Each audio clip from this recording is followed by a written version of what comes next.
Clinical establishment regulatory commission, যেটা আমরা অ্যাসেম্বলিতে বলেছিলাম, গতকাল রাত্রে এটা গভর্নরের সাইন হওয়ার পরে এটা এখন আইনে পরিণত হয়েছে এবং আজকেই সেই জন্য আমরা সময় নষ্ট না করে, কারণ মানুষের চিকিৎসার ব্যাপারটা যেহেতু মানুষের খুব গুরুত্বপূর্ণ জায়গা, শিক্ষা, স্বাস্থ্য, খাদ্য, এই জায়গাগুলো, সেই জন্য আমরা টাইম নষ্ট না করে কাজটা শুরু করে দিতে চাই। আমরা বলেছিলাম যে আমরা চেয়ারম্যান হিসেবে একজন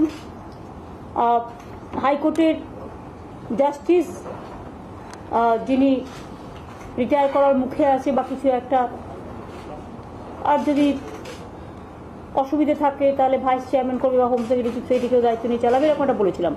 আর চেয়ারম্যানের in absence of chairman vice chairman acting কাজ করতে পারে। এসব ভেবে টেবে আমরা সমস্ত জগতের লোককে চেষ্টা করেছি রাখার, কারণ আমার তো এটাও তো লিমিটেড, একজন চেয়ারম্যান, একজন ভাইস চেয়ারম্যান, আর অ্যাকর্ডিং টু ল 11 জন মেম্বার। সুতরাং as per the commission may consist of, আমরা নাম লিখেছি জাস্টিস অসীম কুমার রায়, উনি 5 মাস বাদে রিটায়ার করবেন from high court, subject to concurrence of the Chief Justice of Kolkata High Court, who shall be chairperson of the commission under section 36 clause 2 section A of the said act. যদি বলে যে উনি retire করার পরে join করবে, তাতে কোনো problem নেই। সেখানে অনিল ভার্মা আমাদের আইএস প্রিন্সিপাল সেক্রেটারি, তিনি ভাইস চেয়ারম্যান থাকবেন। সুতরাং চেয়ারম্যান হিসেবে অসীম কুমার রায় যদি জয়েন করেন অ্যাকর্ডিং টু প্রোটোকল সিস্টেম, তাহলে উনি চেয়ারম্যান। আর ভাইস চেয়ারম্যান হচ্ছে আমাদের principal secretary, consumer department, self help department এবং সিনিয়র অনিল ভার্মা, উনি ভাইস চেয়ারম্যান হিসেবে কাজ করবেন। আর 11 জন যে মেম্বার রাখা হয়েছে, সেই 11 জন মেম্বারের নাম দেওয়া হয়েছে doctor Sukumar Mukherjee, professor doctor Gopal Krishna Dhali, professor doctor Abhijit Chowdhury, professor doctor Makhanlal Saha,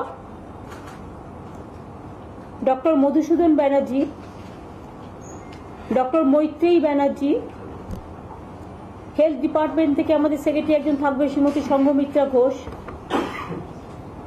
DME যিনি থাকবে ডিএমই হওয়ার পর। পুলিশের স্টেট পুলিশ থেকে অনুজ শর্মা অ্যাডিশনাল আইপিএস যিনি আছেন, অ্যাডিশনাল ডিজি, তিনি থাকবেন এই কমিটিতে। কলকাতা পুলিশের পক্ষ থেকেও পারভিন কুমার ত্রিপাঠী থাকবেন এবং মাধবী দাস। আমরা নার্সিং এর থেকেও একজনকে রেখেছি, আমরা প্যাথোলজি থেকেও রেখেছি। আমরা যেমন বিভিন্ন জায়গা থেকে, যেমন গাইনি আছে, সব জায়গা তো দেওয়া যেতে পারবে না, এইটুকু জায়গার মধ্যে সার্জিক্যাল রাখা হয়েছে, গাইনি রাখা হয়েছে, জেনারেল মেডিসিন রাখা হয়েছে, লিভার রাখা হয়েছে, এরকম কিছু কিছু এর থেকে অনেক ডাক্তারদের দেওয়া হয়েছে। তার কারণ অ্যাডমিনিস্ট্রেশনের লোকও যেমন আছে, প্রশাসনের লোকও আছে, সেফটি, সিকিউরিটি, নিরাপত্তা, যারা ইনভেস্টিগেশন এজেন্সি বা তাদের পক্ষ থেকেও রিপ্রেজেন্টেশন রাখা হয়েছে। কনজিউমার ডিপার্টমেন্ট, যারা কনজিউমারদের ব্যাপারটা দেখেন, সেই ডিপার্টমেন্টের principal secretary is the vice chairman.